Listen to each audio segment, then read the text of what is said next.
Bienvenue dans le Vox Ladies Club. Attention, c'est un rendez-vous extrêmement culturel. Vous allez faire la connaissance de Chantal Épée, qui vient du Cameroun, qui habite en France depuis très longtemps. Et vous allez voir que grâce aux mots, eh bien, on peut guérir aussi les mots MAUX. C'est un rendez-vous particulièrement culturel aujourd'hui. Nous allons faire la connaissance de Chantal Épée. Oui. Voilà, vous êtes camerounaise. Oui. Et puis, je vous ai demandé tout à l'heure, en coulisses, si vous étiez écrivaine. Et vous m'avez dit, non, je n'aime pas écrivaine, je préfère être écrivant. Oui. Avec le participe présent. Tout à fait. Parce que vous jouez avec les mots. Alors, je suis ravie de vous recevoir parce Merci. que ça fait rentrer une partie de culture, de l'histoire de l'Afrique, puisque vous êtes, vous, de formation, vous avez fait de la psychologie et aussi les sciences politiques, mais vous en êtes venu à prendre, pas l'épée, mais prendre la plume pour pouvoir jeter toutes vos idées sur le papier. Tout à fait. Comment vous est venue cette envie d'écrire ? L'envie d'écrire, je l'ai toujours eue, hein, même si écrire m'est profondément structurel. C'est pour ça que je me définis davantage comme un être écrivant que comme un écrivain. Ça peut sembler être une nuance un peu curieuse, mais le fait d'écrire ne me dissocie pas du fait d'être. Je suis d'abord une personne qui se trouve être une personne qui écrit, mais qui aime et qui fait d'autres choses. Donc un écrivain, je trouve que... Et puis, ça m'a l'air un peu pompeux quand je lève les yeux vers Maya Angelou, ou vers Toni Morrison, ou vers Aimé Césaire. Peut-être que c'est une forme d'humilité. Mais le fait d'écrire m'est structurel, mais ce n'est qu'une facette de plein de choses que je suis. Alors, quand vous dites structurel, c'est-à-dire que pour vous, c'est quelque chose de vital. Est-ce que c'est quelque chose que vous insérez dans votre journée de travail? Est-ce qu'à côté de ça, vous avez une activité et que l'écriture, c'est se projeter à travers les mots pour exprimer votre pensée, vos états d'âme, ça peut arriver. Comment vous écrivez? Est-ce que c'est pour vous vital? Est-ce que c'est quotidien?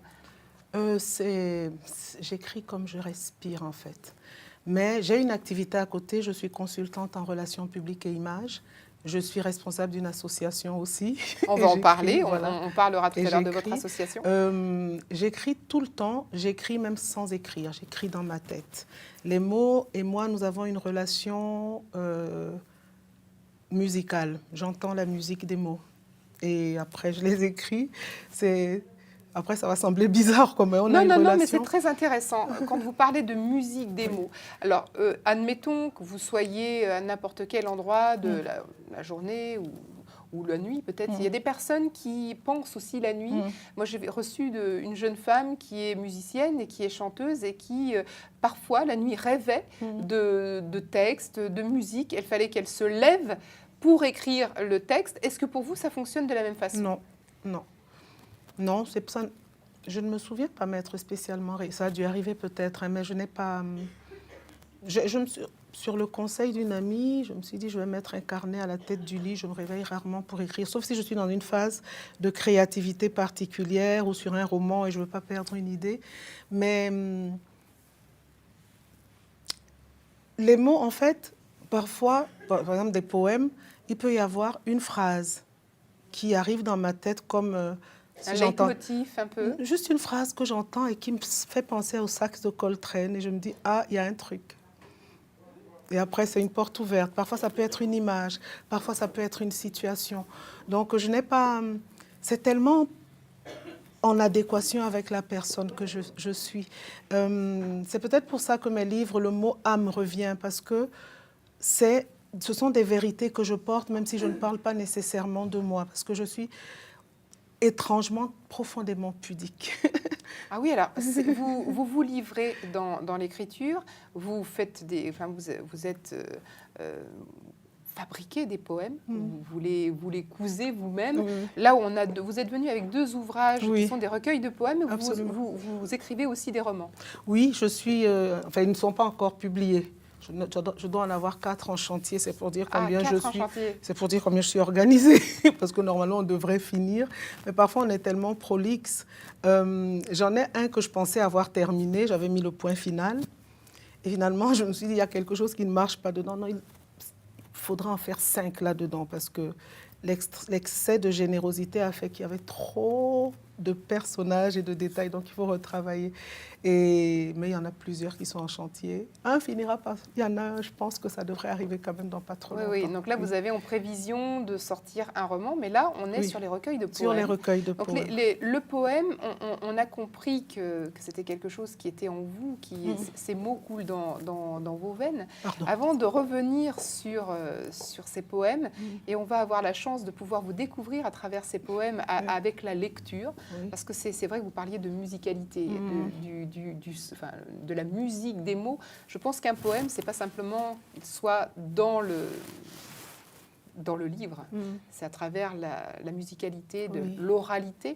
Avant de rentrer dans ce sujet-là, je voudrais qu'on se transporte dans l'histoire, parce qu'on a évoqué ce plaisir, ce besoin, cette nécessité, vous avez dit structurelle, d'écrire. Est-ce que l'on peut dire que l'Afrique est un continent d'écriture ? Je ne sais pas si l'Afrique est un continent d'écriture. Je ne suis pas historienne, mais je suis toujours heurtée quand on le réduit à être un continent de l'oralité. C'est souvent ce que l'on a tendance à avoir comme réflexe. Oui, mais en fait, ça me heurte parce que j'entends derrière, parce que ceux qui l'ont défini comme ça, définissait l'Afrique comme un continent à infantiliser en permanence, un continent à évangéliser, un continent à civiliser, un continent à faire ramener du côté des hommes, puisque ce n'étaient pas des hommes, puisque Voltaire avait dit qu'avec leurs nez épatés, etc., puisque Hegel avait dit des abjections et plein de choses de cet ordre-là. Donc, quand ce monde-là, qui animalisait les Africains, le réduisent à l'oralité, je me questionne. Pour quelle raison on veut dire ça?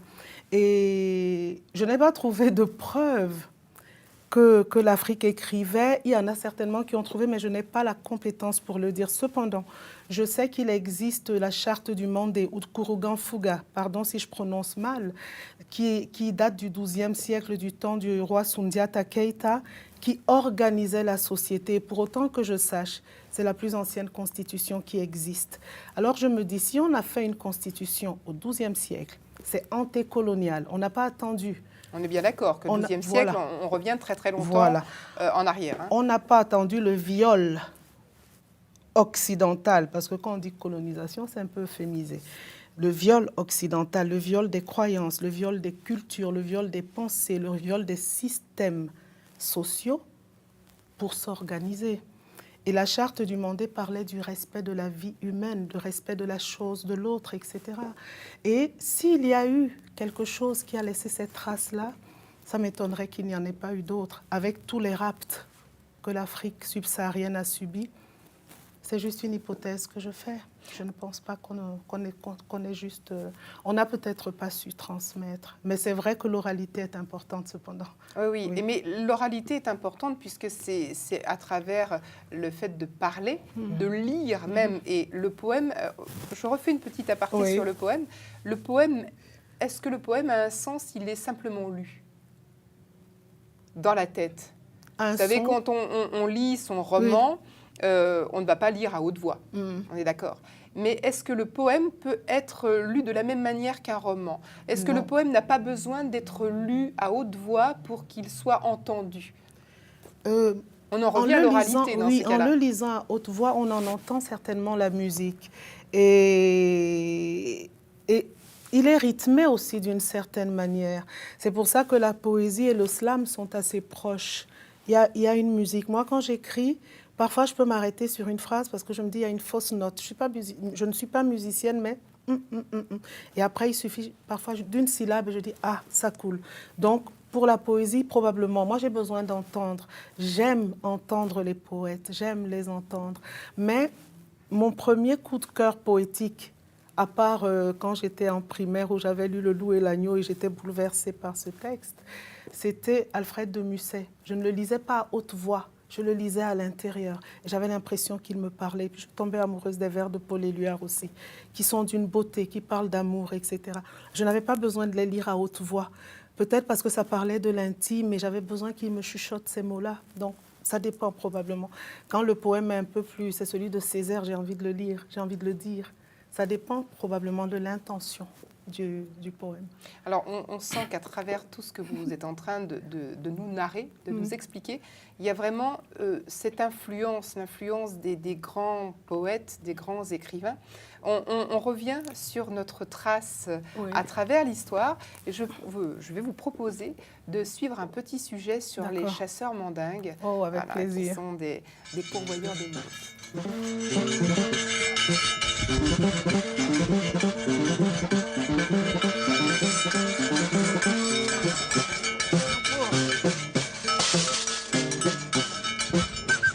Maïsa Marila Duzo Madruya, Ella Marila Duzo Mamura Sava, Cassini Mumle, Cranyama Camulo, Sagabanina Dukura Maramura, Fladuka, Bamba, Flanyamale, Kakola Yangan, Nalamura Sava, Samala Dukuba, Otadala Duya, Namo, Yagaterala.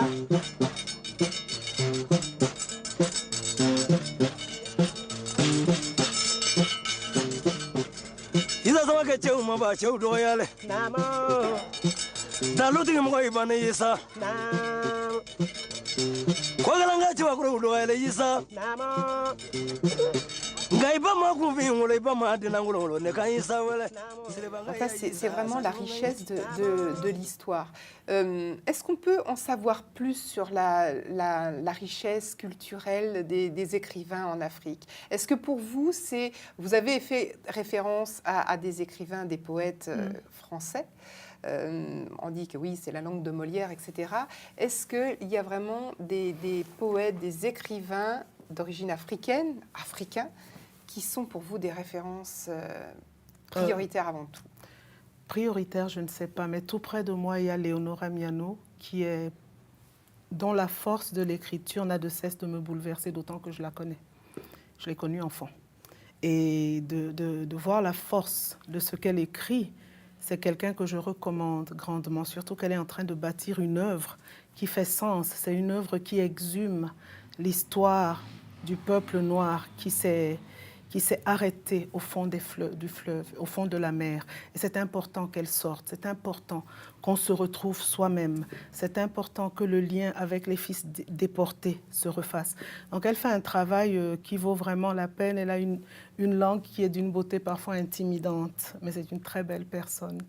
Il y a Nathalie Etoke, qui est une essayiste, que je trouve essentielle aussi parce qu'elle est brillante. Elle fait une belle carrière universitaire aux États-Unis et elle écrit des textes aussi qui... Moi, j'aime les personnes qui permettent de relever la tête. Il y a dans le courant qu'on dit afrocentriste.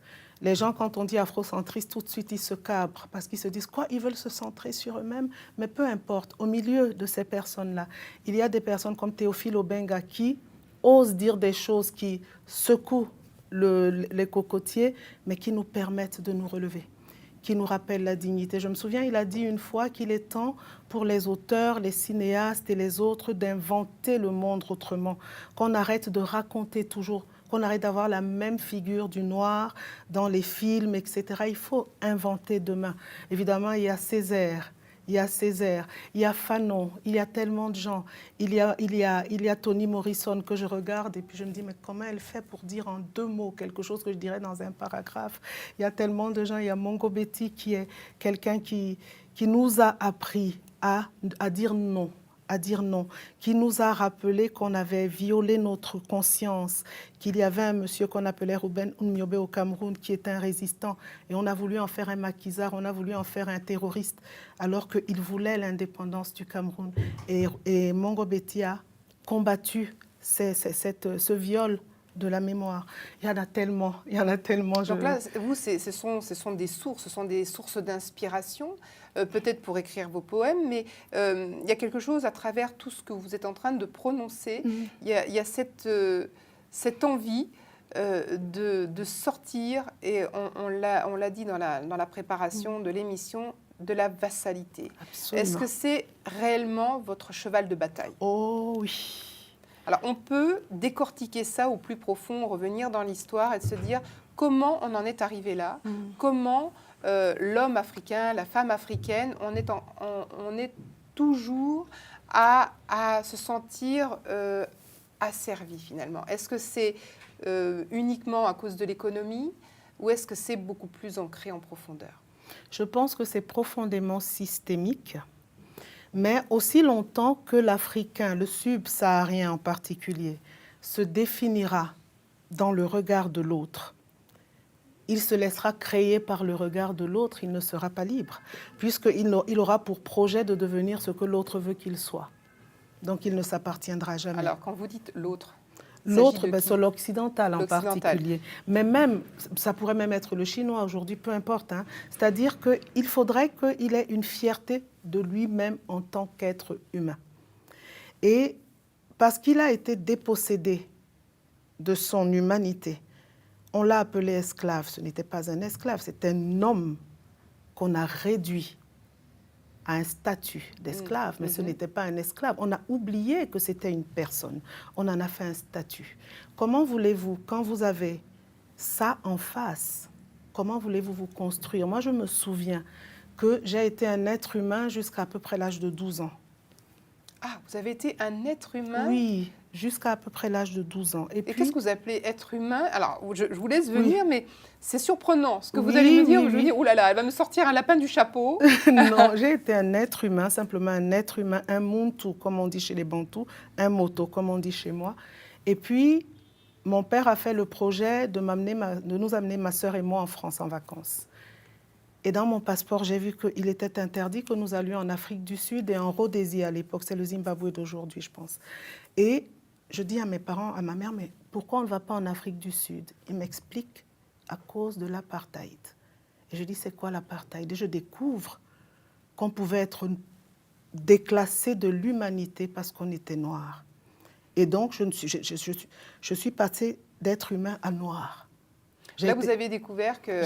Alors, sur la chaîne Vox Africa, on a une charte qui ne nous autorise pas, parce que c'est un choix personnel de prononcer. Et on préfère le choix. Alors après, ça peut être un sujet polémique, savoir quel est l'engagement, comment on peut dire les choses, surtout quand on joue avec les mots, qu'on en est maître. On ne joue pas avec eux, mais on en est maître. On préfère dire afrodescendant. Est-ce que pour vous, c'est quelque chose qui vous convient? Oui, ça me convient, afrodescendant, mais j'ai dit noir à dessein. Parce que ceux qui ont racialisé le monde ont dit noir. C'est pour ça que j'ai dit à dessein. Et après, j'ai découvert l'assassinat de Martin Luther King, etc. Et j'avais l'impression d'entrer en prison chaque fois. Toujours plus, toujours plus. Tant que Mandela est resté en prison, j'étais en prison. C'est d'une violence extraordinaire. Donc c'est ça. C'est-à-dire qu'il y a des gens qui étaient des humains et on les a confinés à un phénotype.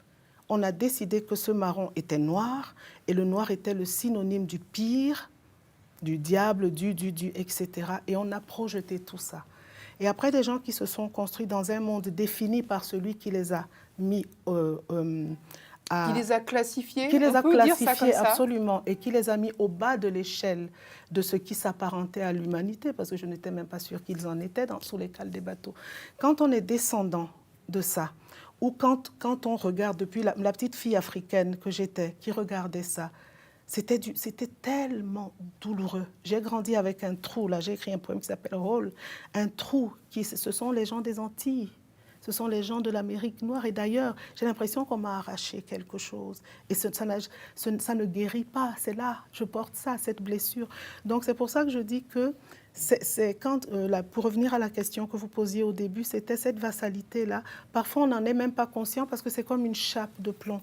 Et moi, je voudrais que ceux que j'appelle mes enfants, c'est-à-dire les gens plus jeunes que moi, mais ils se construisent autrement, qu'ils se construisent en relevant la tête, qu'ils se construisent avec la conscience de ce que les gens qui leur ressemblent ont porté. Parce qu'on a tous besoin de figures héroïques. Mais si toutes les figures héroïques viennent d'ailleurs, on a l'impression que nous, on ne porte rien.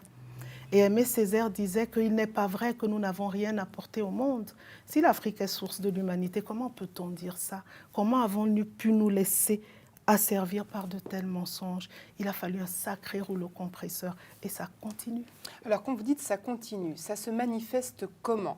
Comment au quotidien, comment dans la vie de tous les jours, comment dans des réflexions personnelles, je parle de soi en tant qu'afro-descendant, sans s'en rendre compte, comment on peut toujours être asservi? Qu'est-ce qui fait qu'on ne s'en rende pas compte?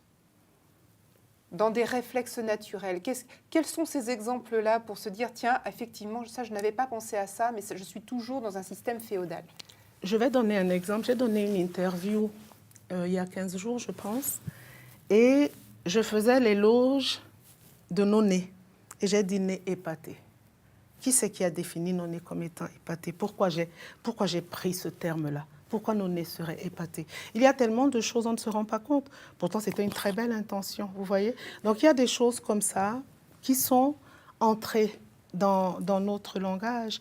Je me souviens, il y a une de mes jeunes tantes qui parlait de mon père et qui louait la beauté de mon père. Il est beau objectivement. Je tiens de lui, mais oui. Et elle disait, il est beau, Ndemukala, c'est-à-dire c'est un blanc. Mon père est noir comme le goudron. Enfin, j'abuse. Vous voyez ce que je veux dire? Mais c'était ça, c'est-à-dire qu'elle avait reçu comme modèle absolu de beauté le blanc. Voilà. Donc c'est quelque part, sans se rendre compte, il y a une espèce de minoration de soi. Et cette tante-là, elle s'est décapée la peau. Ce n'est pas un hasard, je pense. Vous voyez? Donc, ce n'est pas un jugement sur elle, c'est juste un constat. Mais elle n'est pas là, donc elle ne va pas être choquée, elle n'est plus là.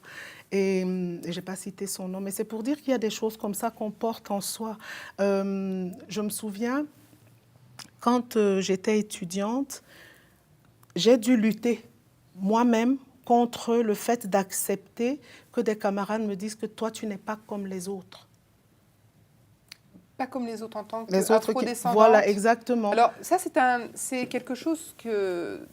Parce que je suis vraiment très proche du continent. Ce sont des vocables que j'entends très régulièrement. Et du dire, toi, oui, mais tu n'es pas comme les autres. Exactement. Comment ça peut résonner à vos oreilles? Parce que déjà, même, je suis assez étonnée qu'on puisse dire, tu n'es pas comme... Toi, tu es de cette façon. Oui, mais tu n'es pas comme les autres. Exactement. Qu'est-ce que ça veut dire?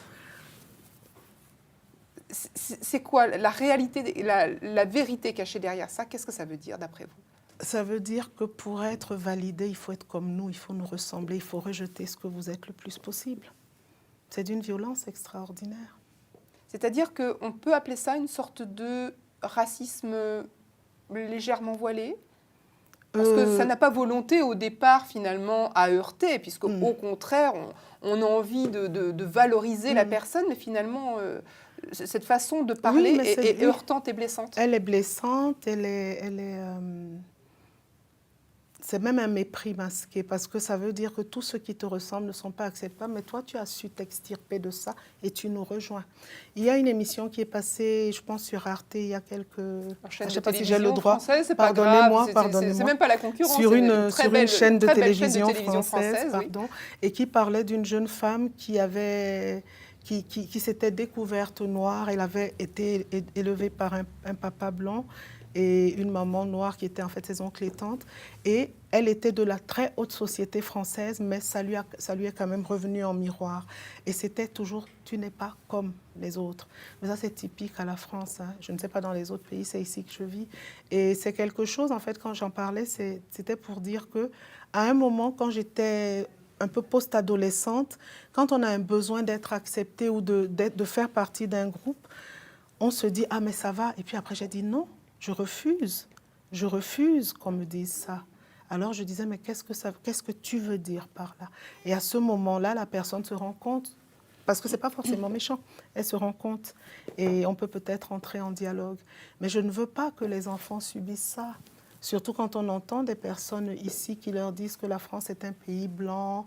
Oui, alors voilà, il a été dit, effectivement, on revient sur une actualité qui n'est pas si lointaine, qui reste là dans le mois qui vient de s'écouler.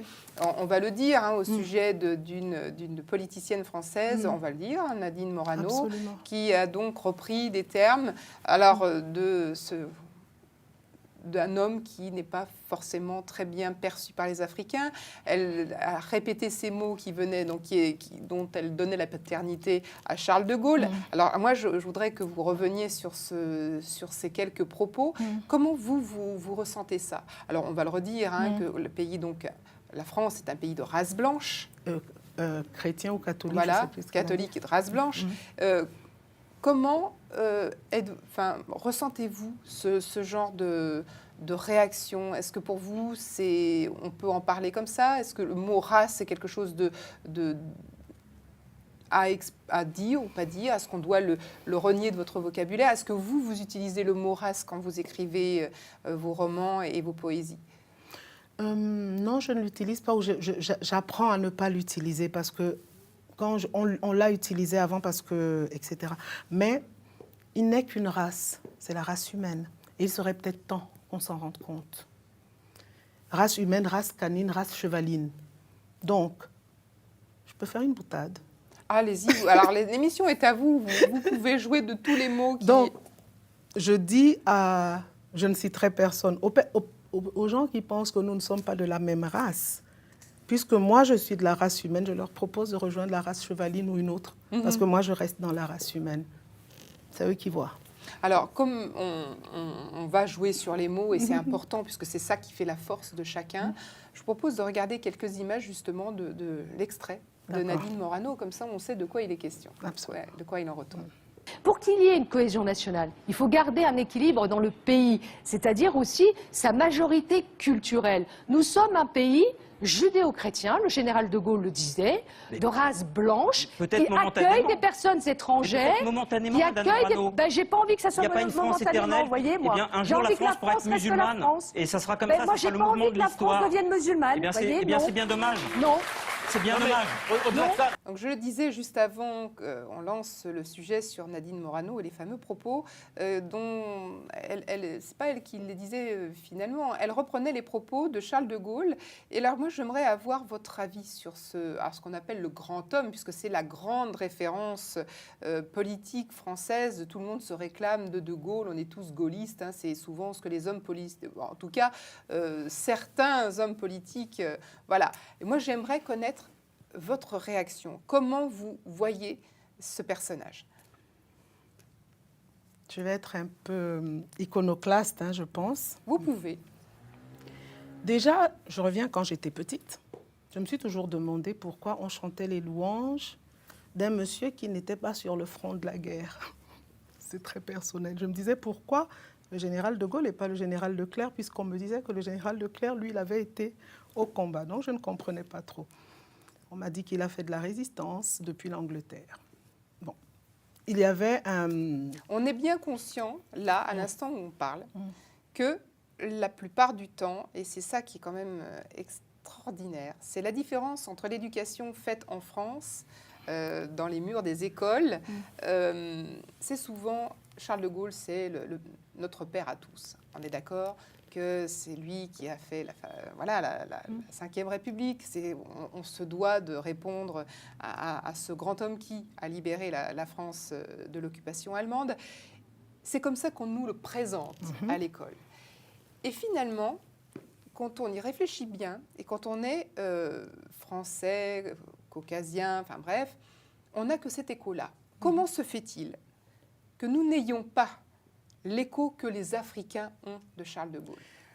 Déjà, je vais nuancer. Les Africains ont, enfin, ceux qui viennent du même espace que le mien, l'espace francophone, ils ont le même écho. Parce que ceux de ma génération, tout au moins, je n'en ai pas l'air, mais j'ai quelques décennies.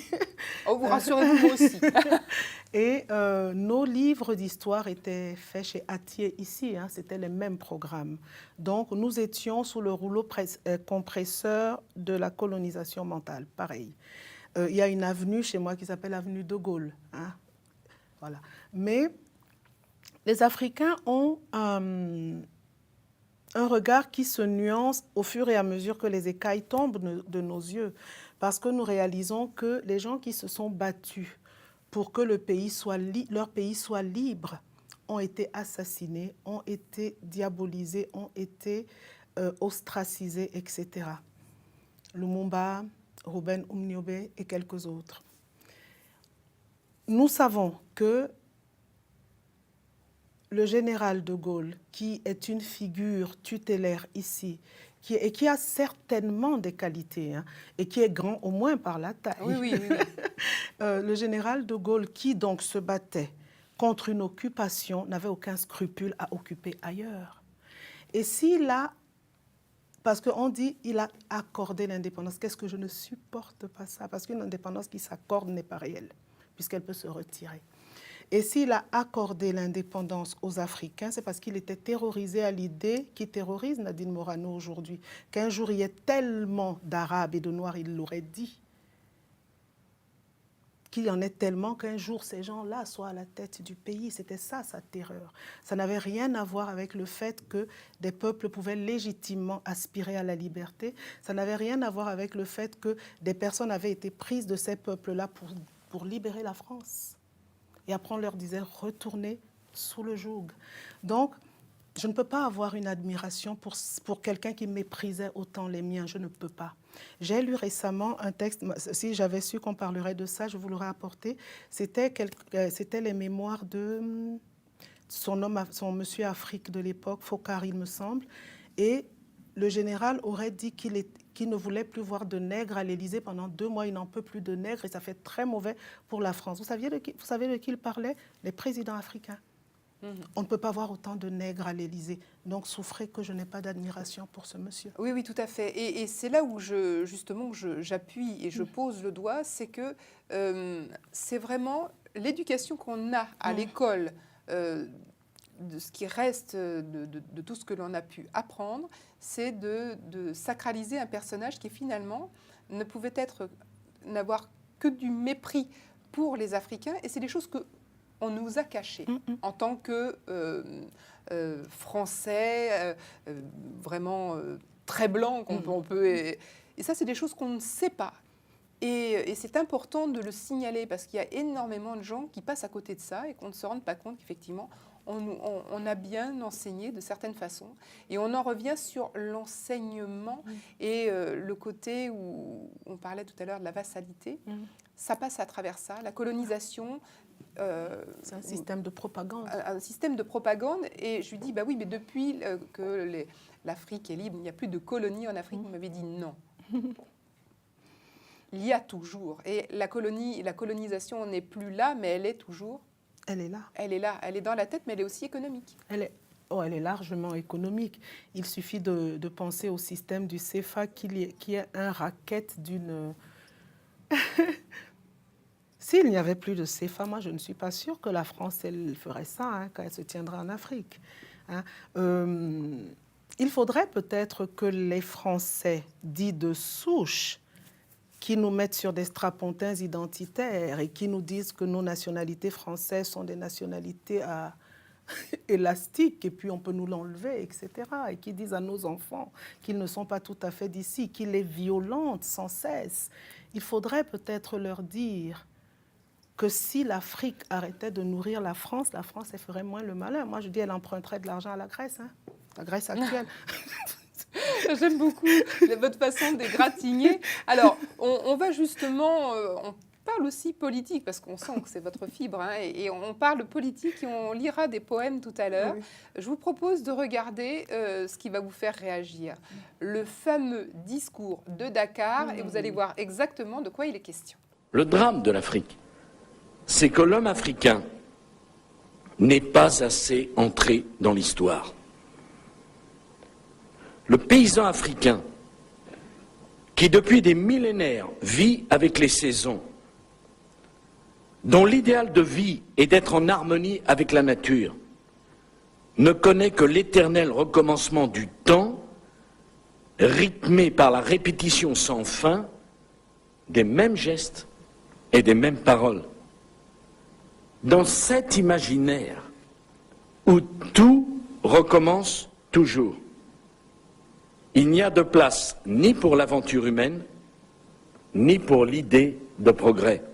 Alors vous, Chantal Épée, vous avez une réponse, vous avez écrit une réponse suite à ce fameux discours de Dakar. Oui, pour mes enfants, comme on dit. Le texte s'appelle « Dans le vent ». Du fond de mon exil, bien loin de toi, Afrique, j'ai entendu un cri qui montait de ta terre. Venus en conquérant comme à leur habitude, ils ont glosé sur toi, sans respect et sans tact. Prétendant te parler en amis respectueux, ils s'exprimaient en maîtres, drapés dans leur dédain. Pétris de certitudes désormais séculaires, ils sont persuadés que c'est l'ordre des choses. Le bruit de leur foulée et le son de leur voix rappellent à ta mémoire les viols d'autrefois. Les pas qui résonnaient sur les sentiers d'Afrique pour piller les richesses et asservir les hommes. Entends-tu, comme moi, l'écho de cette théorie qui faisait de tes fils bien moins que des humains? Entends-tu dans la voix qui résonne à Dakar le souvenir de celles qui violentèrent ta terre? La source intarissable de bêtises séculaires coule en abondance dans des vases d'inculture. Du fond de mon exil, c'est le cœur déchiré que j'entends une voix qui vomit son mépris, en l'enrobant de mots faussement amicaux pour nier ton histoire et piller ta mémoire. Il y a bien longtemps, pourtant, c'était hier, des gens qui lui ressemblent ont mortifié ma terre. Dépourvus de respect pour la terre d'Afrique, ils ont pillé le sol et violé les croyances. Suite à leur passage, des clameurs de douleur sont montées de ta terre depuis le cœur des hommes. Charge civilisatrice menée par des barbares, mésestime de l'humain des possessions sauvages. Et voici qu'à Dakar, à 2 pas de Gorée, la voix qui retentit régurgite son dédain. Méconnaissance totale de l'histoire de cette terre, insulte à la mémoire de tous les déportés. Au large de Gorée, de la mer monte un chant. La mélopée épouse celle d'aujourd'hui pour se fondre en un cri, une clameur de colère qui parcourt terres et mers et réveille nos consciences. Faut-il être ignare pour trouver en Dakar le lieu approprié pour falsifier l'histoire? Faut-il être arrogant pour dire tant d'âneries dans une académie qui porte un nom illustre? Merci, Cheikh Anta Diop, pour avoir terrassé à force de recherche l'hydre impérialiste. Les chaînes de l'esclavage de nos têtes sont tombées. Le discours de Dakar reprend sa juste place, celle de la suffisance matinée de bêtises, qui ne se trouve grande que si elle rabaisse l'autre. Les poubelles de l'histoire s'ouvrent pour recevoir des paroles imbéciles, dites avec fatuité. Salissures éphémères, souillures passagères, les rigoles de l'histoire les emportent loin de nous, car au large de Gorée, les flots soudains s'apaisent. De la mer monte un souffle qui charrie un message. C'est un appel vibrant à être responsable, à transmettre à nos fils par-delà l'océan des fondements solides et une connaissance qui les rendront robustes, inébranlables et fiers. Réveillons les héros, transmettons le savoir, élargissons les voies sur lesquelles ils cheminent, afin de leur donner des racines et des ailes pour monter le plus haut à la rencontre d'eux-mêmes. Du fond de mon exil, loin de toi, terre d'Afrique, j'ai ouï dans le vent comme un chant d'espérance. C'est magnifique et c'est une réponse à la fois poétique et dure à ces propos qui ont été prononcés à Dakar. Est-ce qu'il y a une réponse positive à tout ça à travers l'écriture? Vous avez une association qui s'appelle Afro Diaspora Art, parce qu'il y a un jeu de mots, vous aimez jouer sur les mots. Est-ce que cette association, c'est une réponse à sortir de cette féodalité colonialiste? Est-ce que c'est un outil qui va vous le permettre? C'est une association qui sert à ça aussi. Mais pas que. Pas que. C'est-à-dire que ce n'est pas une association contre, c'est une association pour. C'est une association pour les subsahariens et les afrodescendants.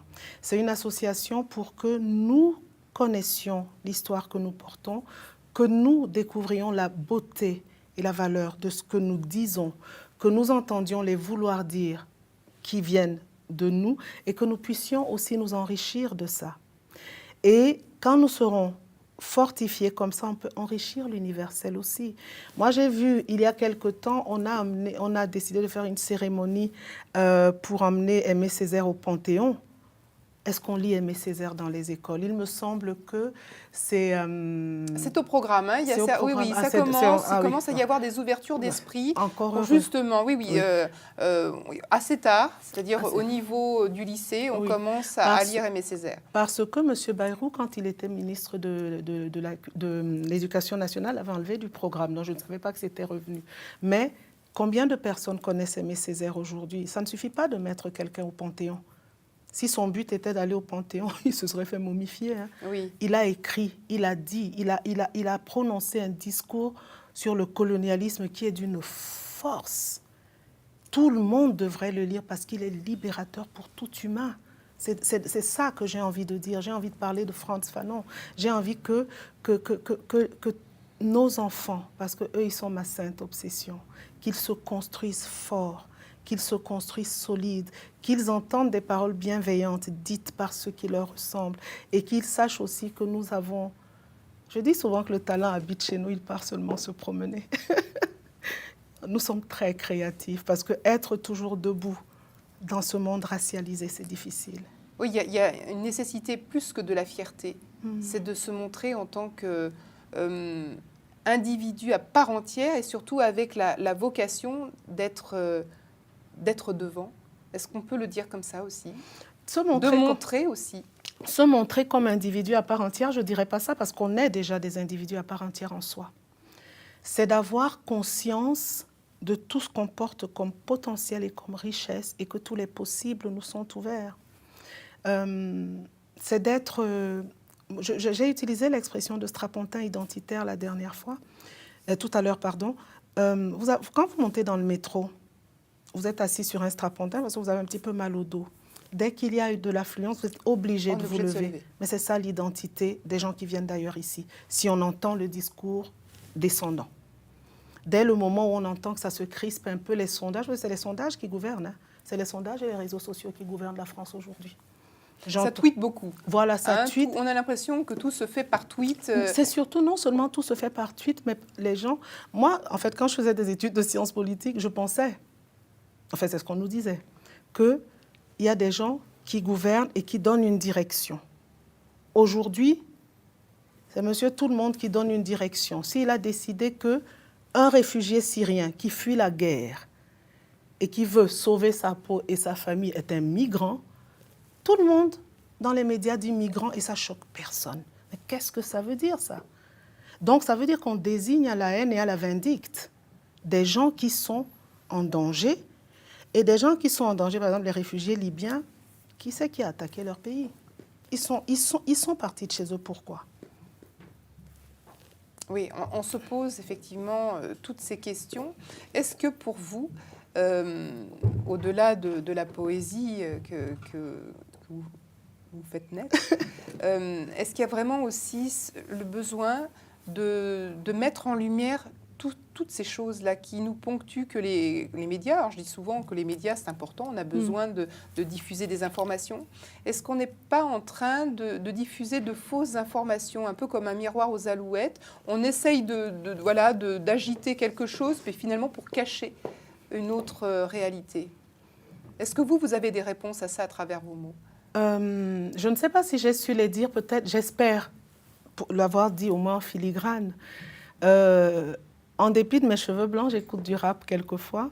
Et il y a un monsieur pour qui j'ai beaucoup de respect qui s'appelle Kerry James, qui n'est pas quelqu'un qui se laisse enfermer. Et il a dit, il y a une phrase qui dit « On oppose les communautés pour cacher la précarité ». Vous pensez que c'est quelque chose qui est monté de toutes pièces? Évidemment. Avec les banlieues, avec... Je ne sais pas si c'est monté avec les banlieues, je ne dis pas. C'est-à-dire que c'est tellement facile de désigner l'autre à la haine, de désigner l'autre au soupçon, de désigner l'autre à la vindicte, pour qu'on ne s'interroge pas sur le fait que ceux qui gouvernent ne sont pas fichus de faire ce qu'ils ont à faire. Dès le moment où on se dit que c'est l'étranger qui est coupable, c'est le musulman qui est coupable, c'est le copte peut-être qui est coupable, c'est peut-être la blonde qui est coupable, etc. On trouve celui qui est différent et c'est lui qui devient le réceptacle de tous les fantasmes. On le stigmatise. On le stigmatise et pendant ce temps, on ne s'occupe pas de savoir si les autres font leur boulot. Et ça, c'est quelque chose qui existe de tout temps, de tout temps. Les gouvernants font ça tout le temps. Et donc aujourd'hui, parce qu'il y a des personnes qui sont remplies de haine. Moi, je n'arrive même plus à lire les commentaires sur des forums, tellement c'est haineux. Et donc, on lit des choses haineuses comme ça, on fait remonter l'information au gouvernement, ils se disent, allez, on va aller dans leur sens, et on va se mettre à dire migrants, et on va se mettre à dire, on va sortir une phrase qui va passer en boucle sur une émission, une chaîne cryptée, qui va redire ça, et on va faire dans le zapping. Mais c'est quoi ça? En fait, on fabrique. On fabrique l'information pour cacher. C'est l'arbre qui cache la forêt. Pour cacher les lacunes, les incompétences et probablement des incapacités à faire qui sont structurelles à un monde, mondialisé et globalisé. Hein. Probablement, ce n'est pas mon domaine de compétence, mais je trouve le monde profondément inamical. Hein. Profondément. Alors, on va s'arrêter quelques instants. On a parlé du mot migrant, des migrants.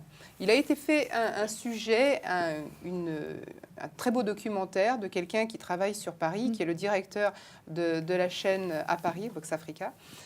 Vous allez pouvoir regarder un extrait de ce reportage qui a été fait sur Vintimille, là où les Africains ont traversé la Méditerranée et qu'est-ce qui se passe pour eux à ce moment-là, précisément, à l'arrivée en Europe? Moi, c'est Ahmed. Je viens du Burkina Faso. Je suis arrivé en Italie, ça fait au moins 3 mois et demi. Je suis là pour le moment. Vraiment, ce n'était pas facile pour traverser la Méditerranée pour venir en Europe ici. Mais par la grâce de Dieu, tout le voyage, ça s'est passé très bien. Et vraiment, j'en profite aussi pour dire à ceux qui veulent venir, pour qu'ils sachent que c'est pas du tout facile. Et vraiment, pour le moment, nous sommes en Italie. L'Europe, vraiment, c'est pas du tout facile. Il y a une autre réalité aussi de l'Europe qui est là. Vraiment, ce n'est pas facile. Vraiment, c'est très très dur pour le moment. Vraiment, moi, je suis là pour le moment. Je ne travaille pas. Je suis là pour le moment, je ne sais pas quoi il faut faire. Vraiment, ce n'est pas du tout facile. Moi, je suis à Darfour, il y a les guerres, il y a les comme ça. Les guerres.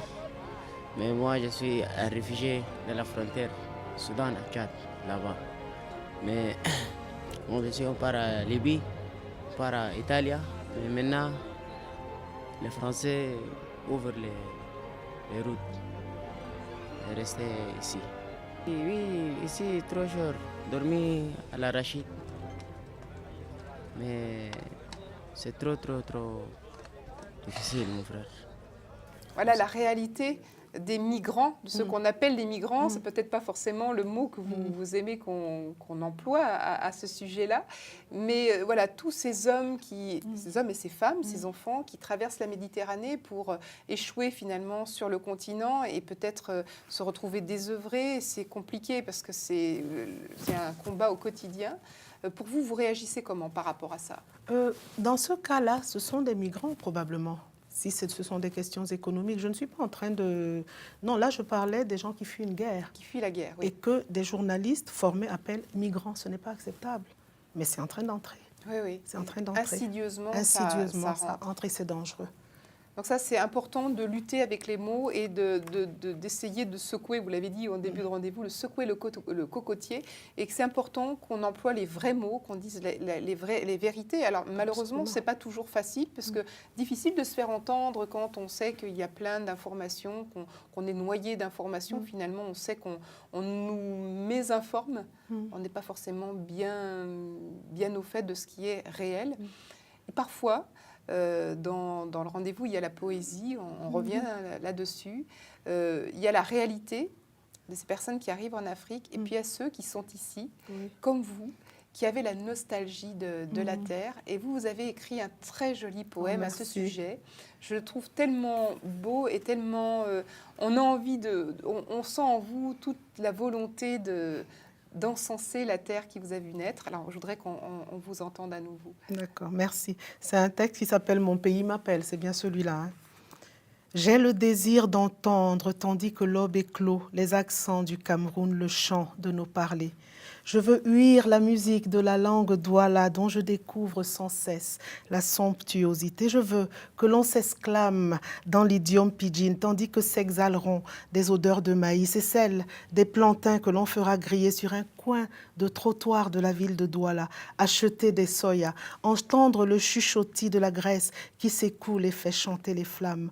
Sous un boucaro livré à la caresse de la brise du soir, boire du top pamplemousse. Je veux une parenthèse hors de l'île de France, loin des rames du métro, de l'humeur parisienne. Rire comme une enfant, me défier du bruit, saluer les voisins par-dessus la clôture, manger du corosol, déguster du gari recouvert de crevettes et me sentir chez moi.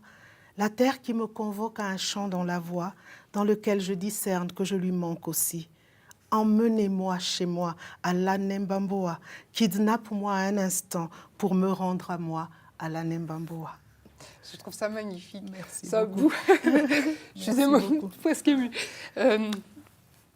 Oh, je suis désolée. Non, je vous en prie, merci beaucoup. C'est quoi l'appel? Je dis souvent que le Cameroun, je le porte en moi. Et ce pays que je cherche, je ne le retrouverai jamais. Parce que le pays a bougé sans moi et j'ai bougé aussi. Mais parfois, ces choses dont je parle, ce sont des tuteurs intérieurs qui m'aident à... Donc quand je rentre, je mange ce gari aux crevettes, ça me ramène à ma tante qui m'épuise. Voilà. Quand on est parti de chez soi, quand on n'est pas chez soi, c'est pas si confortable, contrairement à ce que des gens pensent. Alors, je suis désolée, c'était incontrôlable. Je ne suis pas africaine. Pour moi, c'est un cadeau. Je ne suis pas africaine, vous l'avez remarqué. Mais à travers vos mots, je ressens toute la souffrance d'une personne qui n'a pas son pays, sa terre sous les pieds. Et puis surtout, à travers vos mots, on sent que toute l'Afrique est là, elle vibre, on sent le parfum, on entend les bruits. Et je trouve que c'est le plus bel hymne qu'on peut faire à son pays, à sa contrée, à sa terre. Donc, je suis désolée pour les larmes qui sont venues sans retenue. C'est absolument pas calculé, vous pouvez bien l'imaginer. Surtout que là, on est presque en direct à la télé. C'est le genre de choses qu'on a envie de faire sans volonté. Mais je trouve tellement admirable qu'on puisse sortir des mots, même pas inventés, mais qu'ils soient tellement vivants dans un texte que la poésie, finalement, c'est l'âme de chacun. Oui. Et voilà, et c'est un très beau moment. Merci. On va être obligé de finir sur ce grand moment de poésie. Merci beaucoup, Chantal Épée, d'avoir partagé votre savoir, votre culture, votre poésie avec nous. Alors, je vous dis, bon, je suis la dernière larme qui coule. Je vous souhaite une bonne soirée. Et puis, je vous dis à très, très vite. Ciao, ciao. Bye, bye.